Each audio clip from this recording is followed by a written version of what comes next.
দেবশিল্পী বিশ্বকর্মা পুজোয় ত্রিপুরায় উৎসবের আনন্দের মাত্রা বেড়েছে। কারণ হাতে গোনা কয়েকদিন বাদেই দেবী দুর্গার বন্দনায় মাতবে গোটা ত্রিপুরার মানুষজন। আজ ত্রিপুরায় মহা ধুমধামে পালিত হচ্ছে দেবশিল্পী বিশ্বকর্মা পুজো। এবং বিভিন্ন অফিসে কারখানাতে যন্ত্রের যে ব্যবহার হয় তারই যে একটা আধুনিক প্রতীক, তিনি হলেন বিশ্বকর্মা। বিশ্বকর্মার পুজোর যে কোনো কাজে আমরা শুরু করার আগে বিশ্বকর্মাকে আমরা স্মরণ করে থাকি।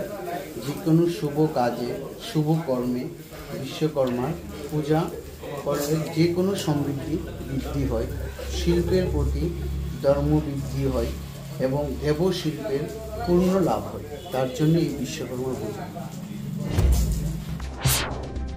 আজ আগরতলার বিভিন্ন মোটর শ্রমিক সংগঠন, সামাজিক সংস্থা, বিভিন্ন অফিস, ত্রিপুরা স্টেট রাইফেলস বাহিনীর জওয়ানদের সাথে বহু বাড়ি ঘরে দেবশিল্পী বিশ্বকর্মার পূজার্চনা হয়েছে। সকল ইঞ্জিনিয়ার, যন্ত্রপাতি, গাড়ির দেবতা তিনি। কথিত আছে পুরীর রাজার অনুরোধে বিশ্বকর্মা নির্মাণ করেছিলেন জগন্নাথ ধামের জগন্নাথ, বলরাম, সুভদ্রার মূর্তি। ত্রিপুরা থেকে বিক্রম কর্মকারের রিপোর্ট, জেলার বার্তা।